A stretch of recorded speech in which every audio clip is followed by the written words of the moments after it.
بسم اللہ الرحمن الرحیم۔ تکبیرات تشریق۔ 9 ذی الحج کی فجر کی نماز کے فوراً بعد سے 13ویں ذی الحج کی عصر تک ہر فرض نماز کے بعد مرد حضرات کے لیے بآواز بلند اور خواتین کے لیے آہستہ آواز سے ایک مرتبہ ان کلمات کا پڑھنا واجب ہے۔ اللہ اکبر، اللہ اکبر، لا الہ الا اللہ، واللہ اکبر، اللہ اکبر، وللہ الحمد۔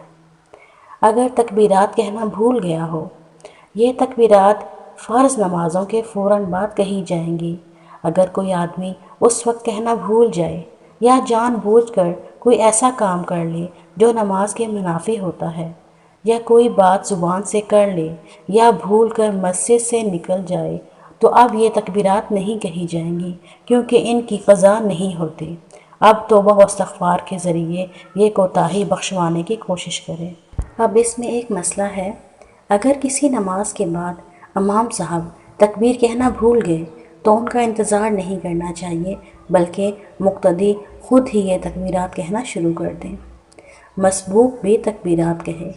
امام کے سلام پھیرنے کے بعد جن مقتدیوں کی رکعتیں باقی رہ گئی ہوں، وہ ان کی ادائیگی کے بعد بآواز بلند یہ تکبیرات پڑھیں گے۔